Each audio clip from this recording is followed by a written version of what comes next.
Hi everybody, welcome back to the Claremont Classic Garage. Today we're going to have a look and see why this dang car won't start.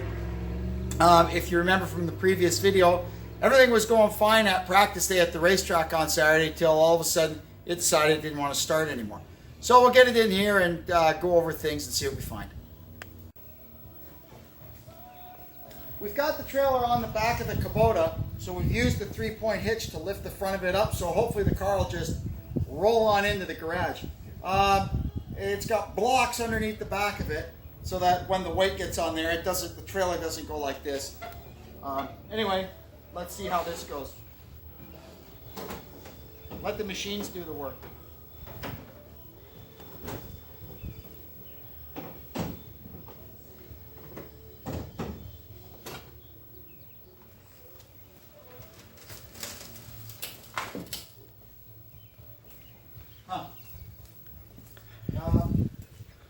You want to push? Yes, please. It's stuck on the ramp there a little bit. There we go. All it needs.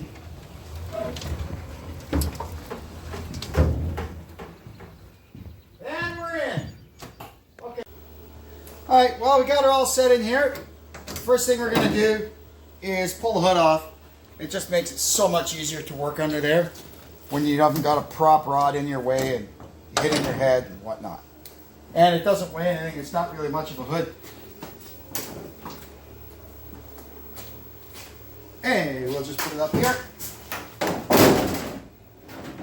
There we go. So, basically what happens is this. We've got 4 relays in here. The starter, the cooling fan, and auto shutdown relay and the fuel pump relay.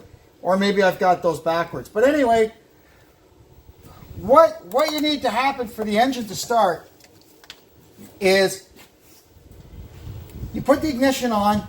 It tells the computer, hey, I want to start.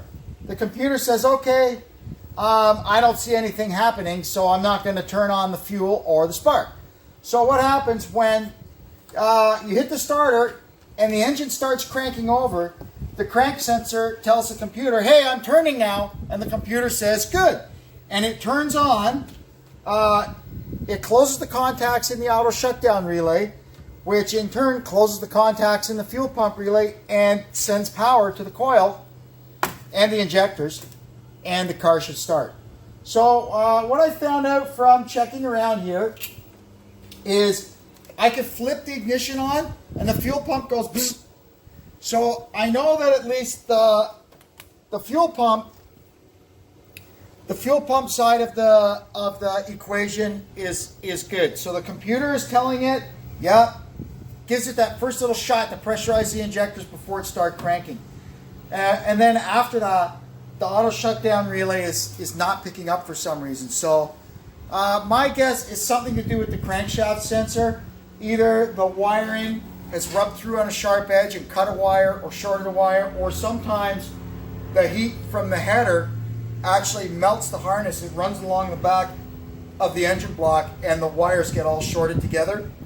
That could also be the situation. So we're going to get it up on stands and pull the right front wheel and have a look around there and see what we can see.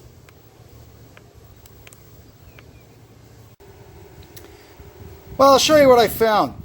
I checked all the basics, fuses and stuff like that, and everything checked out fine. What I found out was that I followed the no start procedure in the factory service manual, which got me to the camshaft sensor and checking for the 8-volt signal, which is the orange wire here, which powers up the cam sensor and the crank sensor. And I found I had no voltage there. Quite odd. With the cam sensor unplugged. So what I did is I went down below and I unplugged the crank sensor, and suddenly, you'll see here, let me put the ignition on.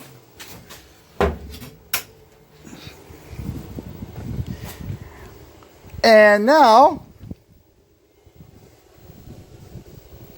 we've got 8.75 volts in the circuit. So that is telling me that the crankshaft sensor is probably shorted out internally. So I've got another one, a good used one here. We're going to pop it in and see what happens. So here's two sensors. The one on the right is the one that I just took out of the engine. The one on the left is the one we're going to pop in. Now you'll notice something. The one on the left has a Mopar part number on it. The one on the right is, I guess, an aftermarket replacement from the land of almost fits. Not had much luck over the years with these aftermarket sensors and electronic parts.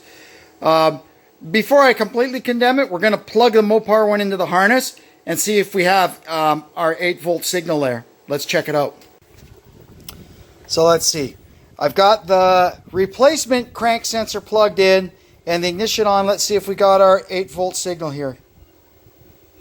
Oh, look at that. I think we're golden. I think that replacement sensor is shorted out. So we'll get this thing popped into the engine, put the bolt in, and we'll see if we can get it to start. Well, I got everything back together. Fingers crossed. Let's see what happens.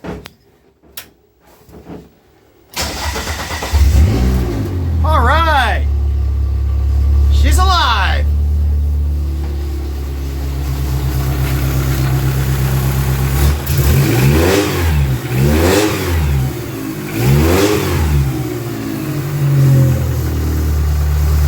Jolly good. No more cheap replacement sensors for me. So that's all good. Our dead car is a living car again, and we can carry on and get back to the racetrack. I'm going to keep it jacked up for now. There's a couple of little things I want to touch up underneath it. But at least it's running again. Thank goodness for that. Anyway, that's all for now, I guess. Thanks for tuning into the Claremont Classic Garage, and we'll see you next time. So long.